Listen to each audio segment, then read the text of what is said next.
Hello, everyone. If you've already tuned in for our story, Midnight for Charlie Bone, today I'm going to read chapter 2. This is our story that we're going to be reading, Midnight for Charlie Bone, chapter 2.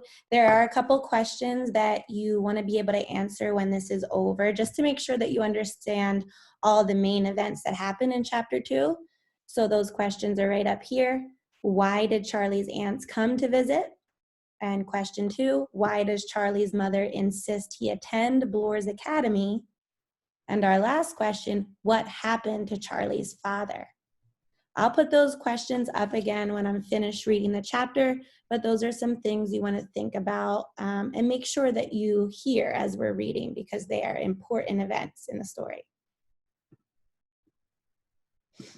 Okay, chapter 2.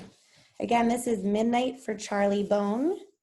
It is written by Jenny Nimmo, and it is published by Orchard Books. So we're going to use this today. The second chapter is called The U-Beam Ants. It was difficult to keep up with Uncle Peyton. He swept through wind and rain as if he wore hip boots. "I've never seen your uncle outside in the daytime," Benjamin panted. "He's a bit strange, isn't he?" "A bit," agreed Charlie, who was rather in awe of his peculiar uncle. He hurried as Uncle Peyton had already arrived at the steps of number 9. Benjamin fell behind. "Something's up with your family," he called to Charlie. "I hope you can still come to my birthday." "Nothing can stop me," said Charlie, reaching his uncle. "No dog," said Uncle Peyton, as Benjamin and Runner Bean came leaping up to them. "All, please?" asked Benjamin. "Not today. This is family business," Uncle Peyton said sternly. "Go home."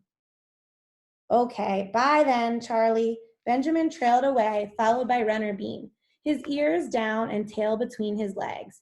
A real hangdog. Uncle Peyton ushered Charlie into the kitchen and then disappeared upstairs. Charlie found his mother and 2 grandmothers sitting at the kitchen table. Maisie looked very put out, but a secret smile played on Grandma Bone's thin lips. Charlie's mother was nervously stirring a cup of tea. Charlie couldn't imagine why. His mother didn't use sugar. "Sit down, Charlie," said Grandma Bone, as if she were about to put on a show entirely for his benefit. "Don't let the U-beams get at you," Maisie whispered. She took Charlie's hand and patted it. "What's going on?" asked Charlie. "The U-beam ants are coming," said his mother. "Why?" asked Charlie. The U-beam ants were Grandma Bone's 3 unmarried sisters. Charlie only saw them at Christmas, and he'd formed the impression that they were deeply disappointed in him.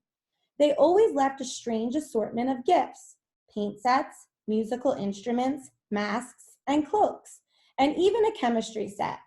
Charlie had found none of these things the least bit useful. He liked soccer and TV, and that was about it. Grandma Bone leaned across the table. Her eyes sparkled mysteriously. "My sisters are coming to assess you, Charlie." I wonder what that means. They're coming to assess him. "And if it is found that you are worthy, that you are, as I suspect, endowed, then they will provide the necessary funds to send you to Bloor's Academy." "Me? At Bloor's?" Charlie was aghast. "It's for geniuses." "Don't worry, love, you'll pass the test," said Maisie confidently. She got up muttering, "Of course, it's old Maisie who has to do all the preparation for our lady mucks, isn't it? I don't know why I bother." There was to be a dinner for the ants, Charlie's mother explained. The best silver, the finest crystal, and the treasured china would be carried up from the cellar and laid in the chilly dining room, a room that was only ever used when the U-beam ants came.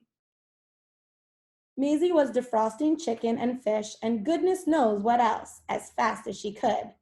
Charlie would have been worried if he hadn't been completely convinced that he wouldn't pass the ants' test. He remembered how he tried to paint a picture for them and failed miserably.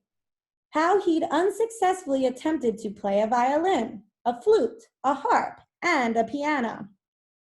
He had put on the masks they provided: animals, clowns, pirates, cowboys, and spacemen, but only managed to act the part of Charlie Bone. Finally, it had to be admitted that he was not gifted. So, as he waited for the great aunts to arrive, Charlie was not as fearful as he should have been. Benjamin, on the other hand, was extremely fearful. Charlie was his best friend, his only friend. Anything that happened to Charlie would, indirectly, happen to him.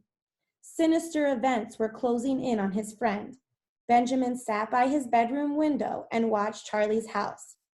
As darkness fell, the streetlights came on, and lights winked on in the building behind the chestnut tree.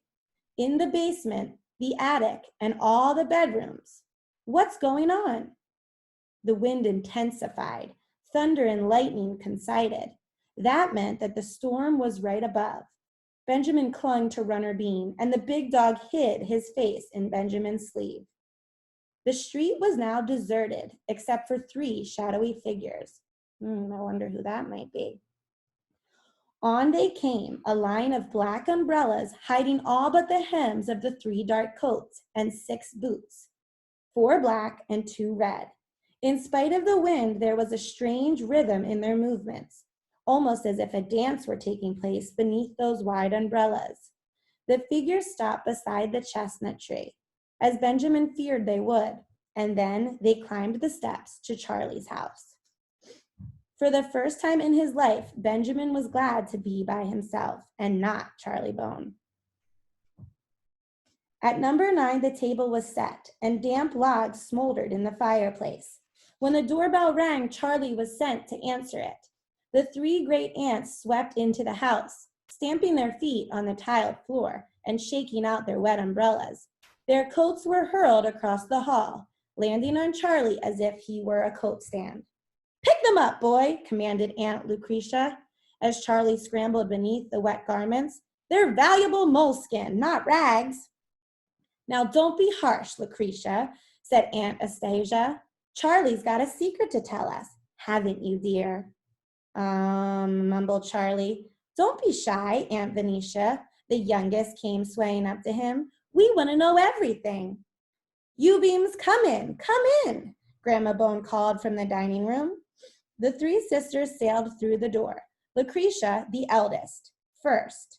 Venetia, the youngest, last. Snatching glasses of sherry from Grandma Bone, they gathered around the dwindling fire, shaking their damp skirts and patting their abundant hair. Lucretia's white as snow, Astasia's iron gray, Venetia's still black and folded around her head like a raven's wing. Charlie backed away and headed for the kitchen, where Maisie and his mother were busy around the stove. "Take the soup in, will you, Charlie?" asked his mother. Charlie didn't want to be alone with the great aunts, but his mother looked hot and weary, so he did as she asked. The soup tureen was very heavy. Charlie could feel the glint of U-beam's eyes following him around the long dining room table. He put the tureen on a mat and ran to get the bowls before Grandma Bone could complain about the drop of soup that had spilled. When everything was ready, Grandma Bone rang a bell, which Charlie thought was rather silly. Everyone could see that the meal was on the table. "Why do we need a bell?" he asked. "Tradition," snapped Grandma Bone, "and Peyton has no sense of smell." "But Uncle Peyton never eats with us." "Today," said Grandma Bone empathetically, "he will." "And there's an end to it," said Maisie with a grin, which soon faded when the 4 sisters glared at her. Uncle Peyton arrived looking irritated, and the meal began. Maisie had done her best, but 10 minutes was rather short notice to create a meal of any distinction.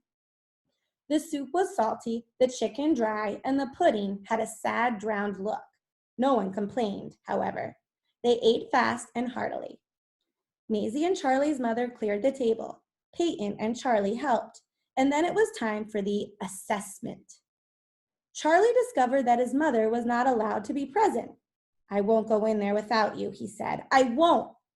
"Charlie, you must," said his mother. "The U-beams have a lot of money. I have nothing." "It beats me why you want Charlie to go to that ridiculous academy," said Maisie. "For his father's sake," said Charlie's mother. Maisie clicked her tongue and said nothing more. Charlie's father was dead, so why did it matter much? His mother wouldn't tell him. She gave him a little push toward the dining room, and he went in. I want my mom in here, or I won't do it, said Charlie. My, a boy who wants his mother, Aunt Venetia cooed.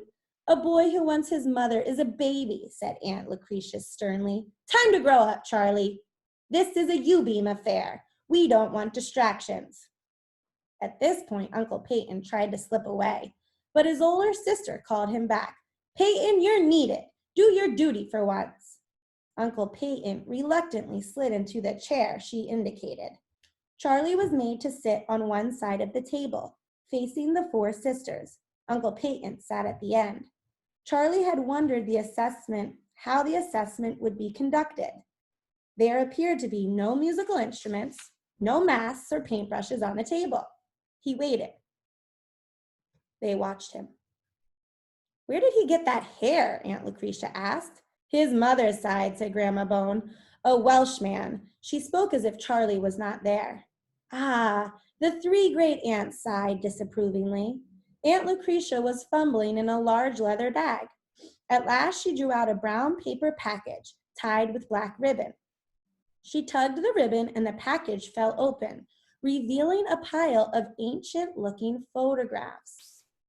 Grandma Bone pushed the package over to Charlie, and the contents fanned out across the table. What am I supposed to do with these? Asked Charlie, who had a very good idea what they wanted him to do. The great aunt smiled encouragingly. Charlie prayed that nothing would happen, that he could just glance at the dusty-looking collection and look away before he heard voices. But one quick look told him that the people in the photographs were making a great deal of noise. They were playing instruments, cellos, pianos, violins. They were dancing, singing, laughing. Charlie pretended not to hear. He tried to push them away from him. Toward Aunt Lucretia, she pushed them back. What do you hear, Charlie? Asked Grandma Bone. Nothing, said Charlie. Come on, Charlie, try, said Aunt Venetia. And don't lie, said Aunt Eustasia. Or we'll make you cry, snarled Aunt Lucretia. That made Charlie angry. He wasn't going to cry for anyone. I don't hear nothing, he said, shoving the photographs away. Anything, said Aunt Lucretia, shoving them back. You don't hear anything? Not nothing? Grammar boy, has no one taught you? He clearly needs to attend the academy, said Aunt Eustasia. Just look at them, Charlie dear, said Aunt Venetia sweetly. Just for 1 minute, and if nothing happens, we'll leave you in peace. And just, she waved her long white fingers, melt away. All right, Charlie said grudgingly. He thought he could get away with it. Just look at the photographs and black out the sounds. But it didn't work. The sounds of cellos, pianos, sopranos, and great gusts of laughter came bursting out at him, filling the room. The great aunts were talking to him. He could see their thin lips working away, but he couldn't hear their words above the dreadful clamor of the photographs. At last, Charlie seized the pile and flung them, face down, onto the table. The sudden silence was a wonderful relief. The great aunts stared at him, quietly triumphant. It was Aunt Venetia who spoke first. There, that wasn't so bad, was it, Charlie? Charlie realized he had been tricked. He'd have to watch out for Aunt Venetia in the future. She was obviously more cunning than her sisters. Who were all those people anyway? He asked miserably. Your ancestors, Charlie, said Aunt Lucretia. U-beam's blood ran in all their veins, as it does in yours, dear clever boy. Her attitude had changed completely. But Aunt Lucretia being nice was just as scary as Aunt Lucretia being nasty. You can go now, Charlie, said Grandma Bone. We have things to discuss, arrangements to make for your future. Charlie was only too glad to go. He leapt up and marched to the door. As he went, he caught sight of Uncle Peyton's face. He looked sad and far away, and Charlie wondered why he hadn't said a word the whole time he'd been there. Peyton gave Charlie a quick smile and then looked away. Charlie hurried to the kitchen where Maisie and his mother were eagerly waiting for the results of his assessment. I think I've passed, he told them glumly. Well, I'll be, said Maisie. I thought you'd get away with it, Charlie. Was it the voices? Charlie nodded miserably. Those crazy U-beams, Maisie shook her head. Charlie's mother, however, was not so unhappy. The academy will be good for you, she said. No, it won't, said Charlie. I don't want to go. It's a boring old place for geniuses. I won't fit in. It's halfway across the city, and I don't know anyone there. Suppose I refuse to go, Mom. If you refuse, all this could disappear, said his mother, waving in the general direction of the kitchen cabinets. Charlie was astounded. Were his great aunts witches then? Making houses disappear at the touch of a wand or maybe an umbrella? Do you mean the house could disappear? He asked.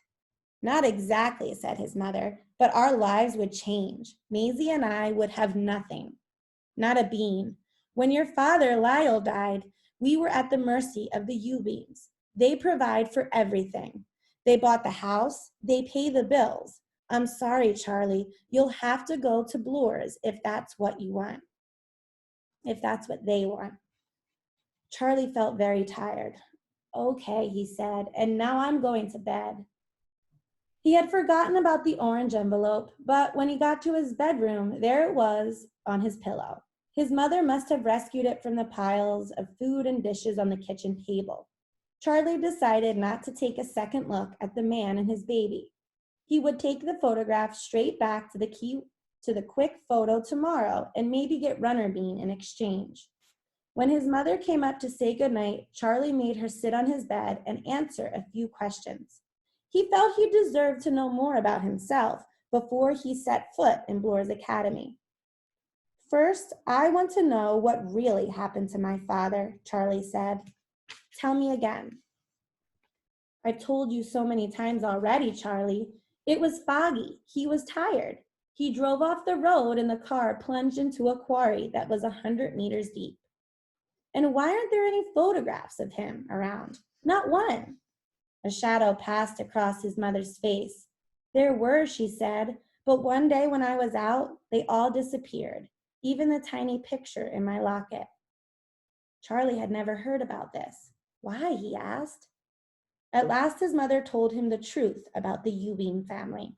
How horrified they'd been when Lyle fell in love with her, Amy Jones, just an ordinary girl with no exceptional talents, in a world unendowed. The U-beams forbade the marriage. Their laws were ancient and strong. The woman could marry whomever they chose, but every male with U-beam blood must marry an endowed girl. Luo broke the rules. He and Amy Jones had eloped to Mexico. We had a wonderful honeymoon, sighed Charlie's mother. But when we came home, I knew that Lyle was worried. He hadn't escaped them after all. He was always looking over his shoulder, running from the shadows. And then one foggy night, when you were 2 years old, he got a phone call. A summons, really. Grandma Bones was ill. He had to go to her immediately. So he got in his car and drove into a quarry. She gazed into the distance for a moment and murmured. He wasn't himself that day. Something had happened. It was almost as if he were under a spell. She wiped away a very small tear. I don't think Grandma Bone has an ounce of love in her, she said. As far as the U-beams were concerned, when Lyle died, it was just the end of an unfortunate episode. But they were interested in you, Charlie. Suppose you turned out to be endowed. They realized they would have to take care of you until they found out. So they gave me a house and let Maisie move in. And then Grandma Bone arrived to watch us. Uncle Peyton came shortly after that because, well, I suppose he didn't have anywhere else to go. I was grateful for everything until the photos vanished. It was something I just couldn't understand. Grandma Bone denied having touched them, of course. Charlie listened to his mother's story and put two and two together. I know why the photos vanished, he murmured. Grandma Bone didn't want me to hear what my father had to say. But Charlie, you were only 2, said his mother. She didn't know that you would have this funny gift of hearing voices. She guessed, said Charlie. It's probably in the family. His serious face made his mother smile. She kissed him goodnight and told him not to worry about the U-beams. And don't worry about Bloor's Academy either, she said. After all, your father went there. And did he have talent? Asked Charlie. Oh, yes, said his mother from the door, but not the sort of talent you have, Charlie. He wasn't endowed. He was a musician. When she had gone, Charlie couldn't sleep. He had too much on his mind. It was unsettling to think he was part of such a peculiar family. He wanted to know much more, but where to begin? Perhaps Uncle Peyton could provide a few answers. He didn't seem as heartless as his sisters. The storm blew itself out. The rain stopped. The wind died, and the cathedral clock struck midnight. On the 12th stroke, Charlie felt a sudden strange breathlessness. Something was happening to him. It was as if he were passing through a moment when he might live or die. He thought of Lyle, the father he couldn't remember. The moment passed and Charlie found himself wide awake and restless. A few minutes later, he heard Uncle Peyton creak downstairs and go to the kitchen for a snack. Charlie had grown used to his uncle's nighttime ramble. It always woke him up. Usually, he would just turn over and go back to sleep. Tonight, he jumped out of bed and got dressed. When his uncle left the house, Charlie crept downstairs and followed him. He often wanted to do this, but never had the courage. Tonight was different. He felt confident and determined. Peyton moved fast. By the time Charlie had closed the front door very softly behind him, his uncle was about to turn a corner. Keeping close to the houses, Charlie ran to the end of the street. Peyton paused and looked back. Charlie shrank into the shadows. The street they had turned onto was lit by a small bell-shaped lamps that cast a soft glow on the wet cobblestones. Here, the trees grew closer. The walls were higher. It was a quiet and mysterious place. Peyton Newbeam was on the move again, but now his purposeful stride had become an aimless stroll. Soon Charlie, hopping from tree to tree, found himself only a few paces behind his uncle. A chill wind whistled near Charlie's ears, and he began to wonder if his midnight stalking was going to come to anything.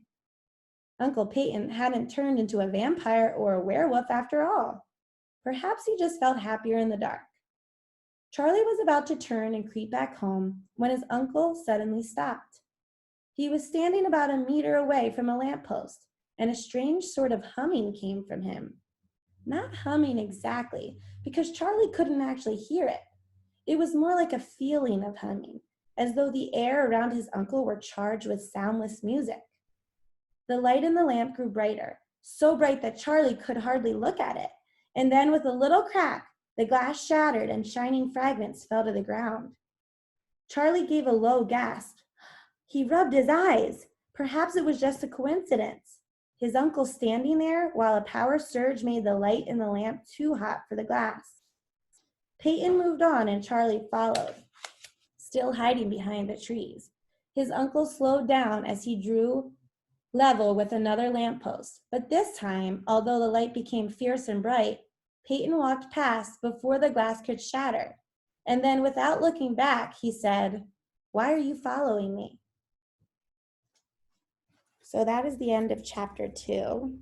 I hope you enjoyed it. It got a little eerie and spooky as the Newbeam family came to visit Charlie and his family.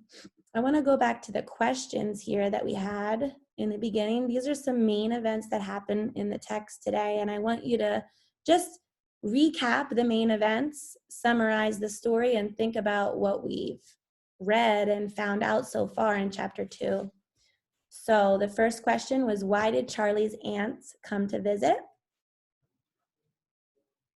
And remember, when we're answering a question, we want to turn it around into a statement. So instead of why did Charlie's aunts come to visit, we could start by saying, Charlie's aunts came to visit because, and then you want to think about why they came.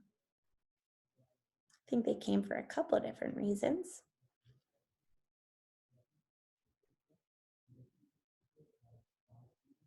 I'm not sure if you already thought this already, but I know they did come to assess Charlie. And when we give assessments in school, it's like a test that we're giving them. So they were trying to test Charlie and give him an assessment to see if he was worthy enough to go to Bloor's Academy. The second question, why does Charlie's mother insist he attend Bloor's Academy? Let's think about that question. Why is his mother insisting that he go there? Why does she think Charlie should go to Bloor's Academy? Why does she want him to go? So think about that question for a minute.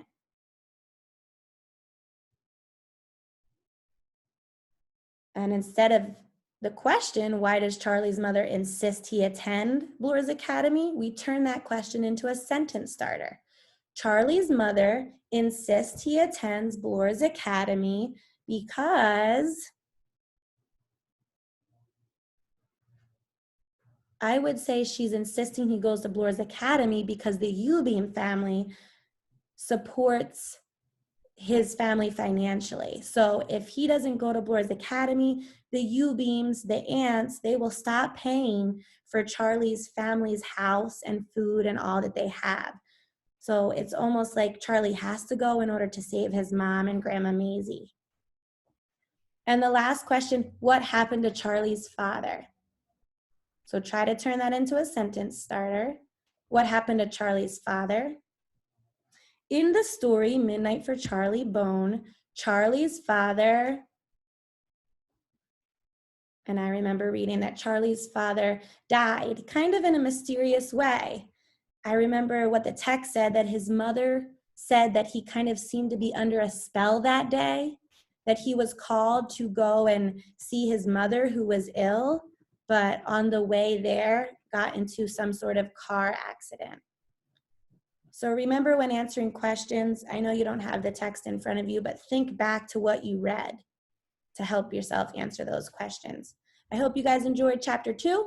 Chapter 3 will be coming up soon. As always, I miss you so much. Wish I could see you at face-to-face, but hopefully this reading time is giving you a little bit of normalcy at home. Have a great day.